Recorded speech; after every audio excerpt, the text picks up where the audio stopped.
Can I tell you something kind of silly? Especially if I tell you that you're allowed to laugh at me for it.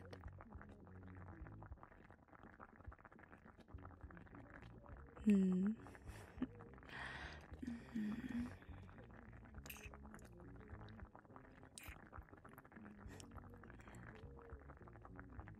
I'm really glad you asked to come over tonight.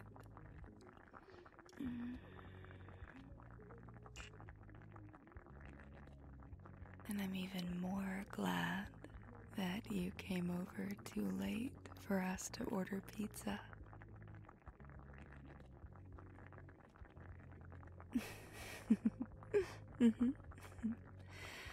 I'd forgotten how fun it is to cook with someone. How domestic. I really like it.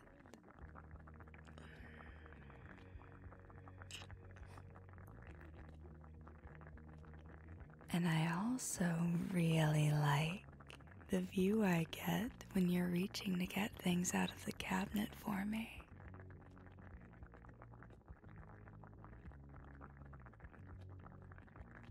Oh, without question. Now, how about you give me another moment to ogle you and get some plates down for us? I think this is just about done.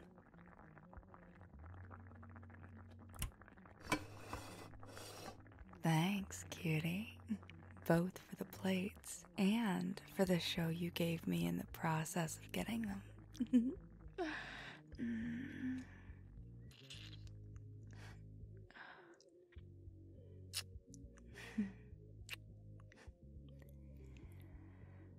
I'd ask if we could consider dessert after dinner, but I feel like I'm getting treats right now. You're practically spoiling me, cutie.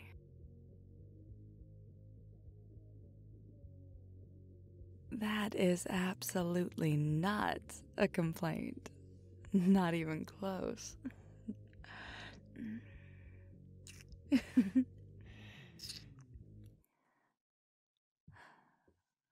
Do you want to serve a...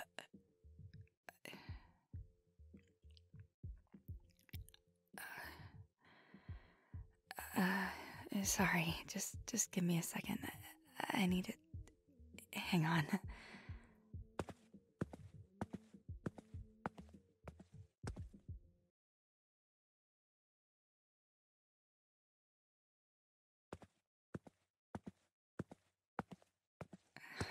Sorry.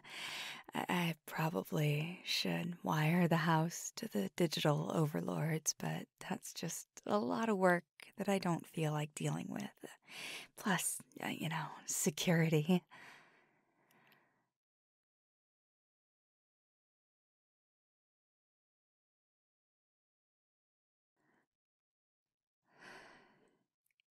I've never once lied to you, and I certainly don't intend to start over something so obvious. So, how about I will be?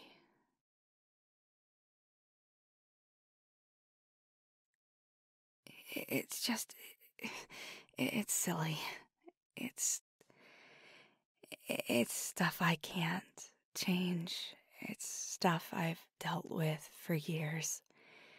It just hit at an unexpected time. I'll get past it, and I will be fine.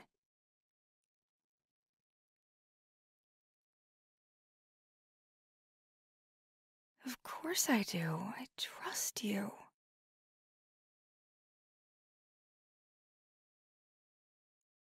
More than just a little. I just... It's...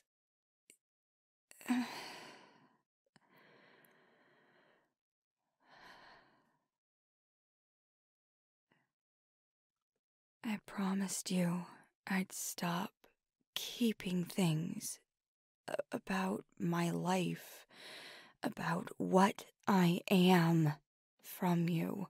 I'm not trying to do it now.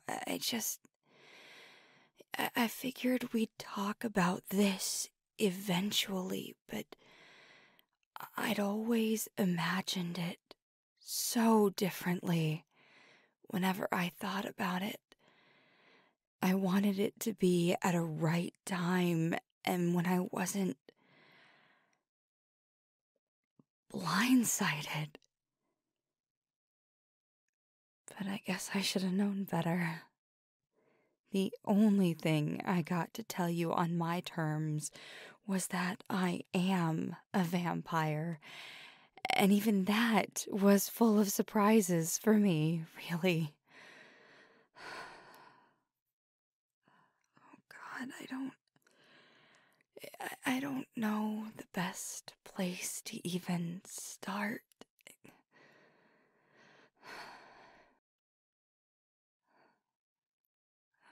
Okay. I can do that. It's,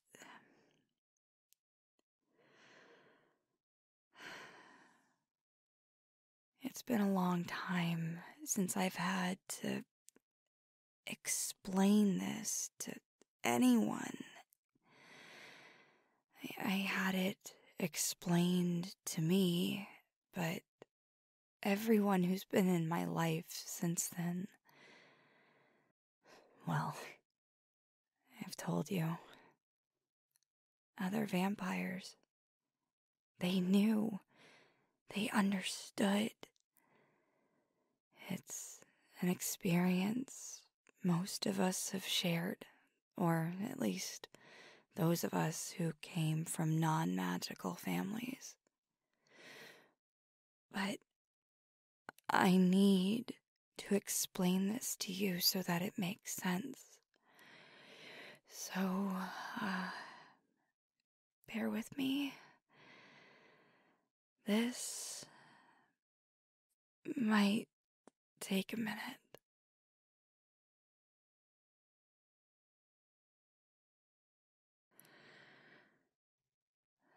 Thank you.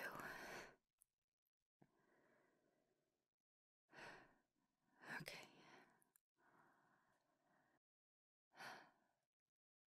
When we're turned, we're not made immortal.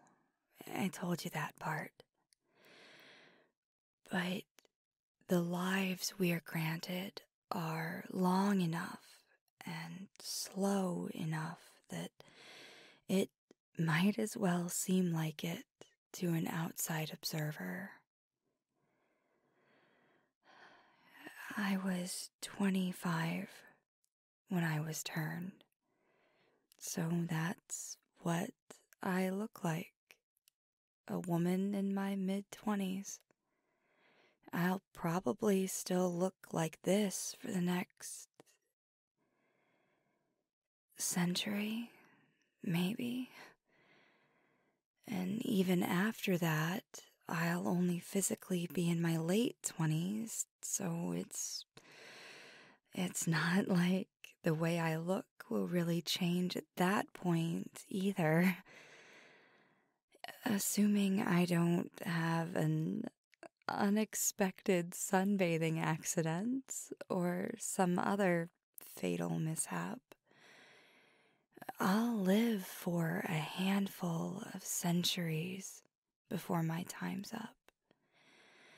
I won't even start to look middle-aged for another 300 to 400 years. And maybe not even then. You should see how well my mother's family ages. Anyway, the magical community has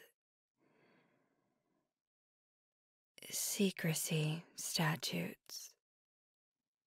They call it the Shroud Doctrine. We are all expected to abide by it in order to keep the magical community safe. protected from non-magical society and the potential danger they could expose us to. They could. Imagine Salem if there had been actual magic. It would have been even more of a bloodbath. On all sides. So we're bound by the doctrine. We're fined if we break it, and jailed if our breach is egregious enough. Exceptions to the doctrine exist.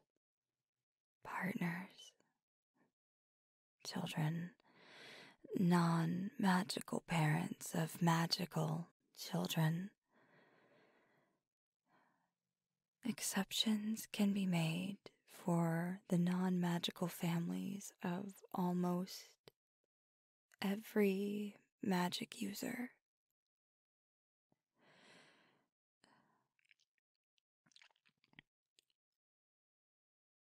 Except vampires. We're the oddity.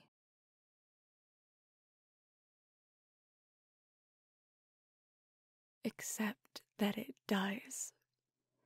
Because we become a generational liability. It's not just our parents or our children who need to know. It's our children's children. It's our great-grandchildren when we're still young enough to look like their parents. Or when they're old enough to look like ours. And on and on and on. Other magic you can hide. Choose not to use. Not ours. Not us. So when we're turned, we lose it all. We might as well actually be dead.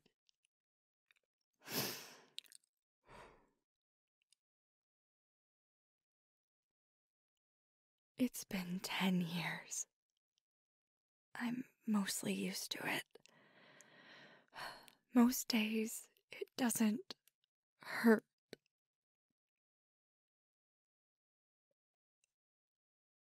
But that song...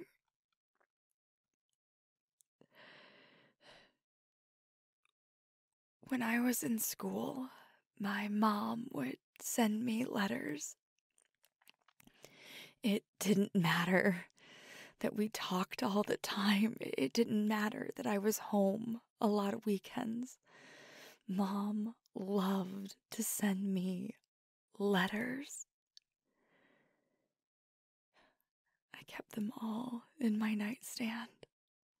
And she kept all the ones I sent back in her fireproof box.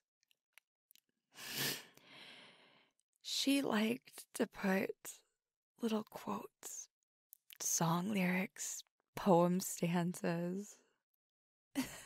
Once it was a line from a tissue commercial. She'd put these things that had touched her or seemed important or that she wanted me to think about in these letters. Sometimes they were the whole point, and sometimes they were just the way she closed the letter right at the bottom, right before "Love, Mom." That one, the song, the lyrics for that one, Mom wrote them out on a piece of notebook paper and folded it up and put it in a card she mailed to me the week after I graduated, when I was taking time off between degrees. Send it to my first apartment. It was just the card and the piece of paper, and all the card said was, "This song is you. Love, Mom."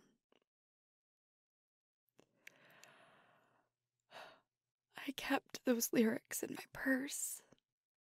I wore that page out at the creases with how often I would take it out and read them just to look at my mom's handwriting.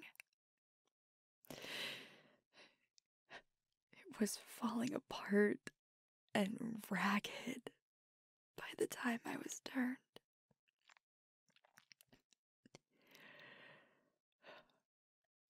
I haven't heard that song since. I don't know how, but I haven't. God, that hurts. It hurt to hear it. I didn't think I could still miss her like this. Miss both my parents like this.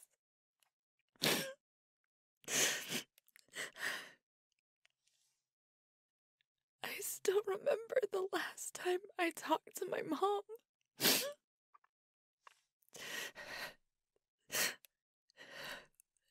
It was that night. I was going out with some friends, and they'd just shown up at my apartment right as I was getting off the phone. And they started hammering my doorbell. Mom laughed and said I shouldn't keep them waiting or they'd ring my doorbell enough times it might wake the dead. Or upset my neighbors. Then she told me she loved me, and I told her I'd text her to let her know when I made it home.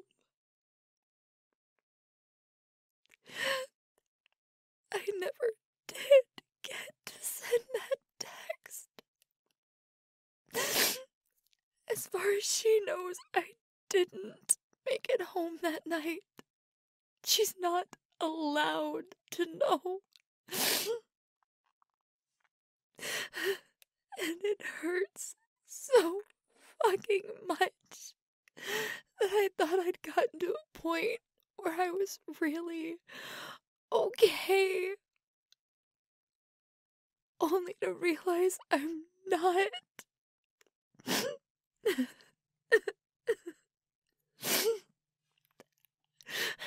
I miss my mom, and I miss my dad, and they can never know.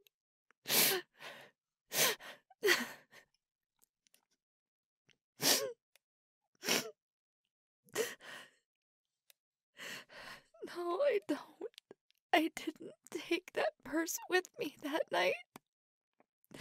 And everything I had, my purse, my wallet, my phone, all of it got left behind anyway. Literally all I have is my memories. I can't tell if that's worse. I think about my parents a lot. Most days, it isn't a problem. It doesn't actually hurt like this. Not anymore. As much as I hate it, I'm used to it.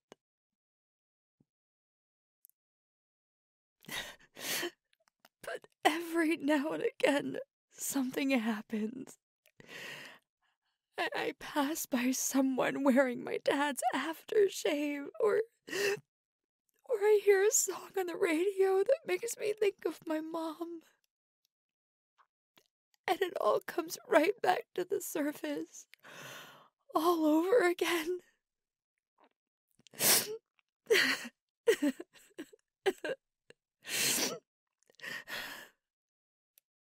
I know grief gets easier to manage with time, and it does. I just wish the surprises would stop hurting so much.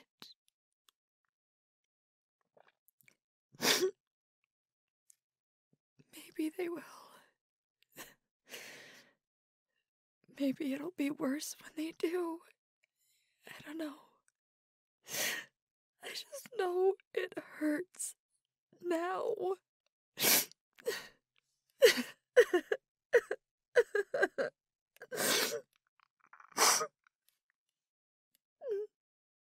God,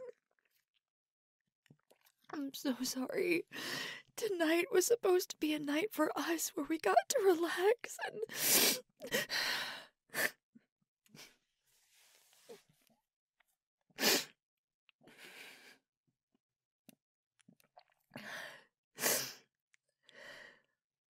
I'm not sorry I told you. I'm just sorry it happened like this.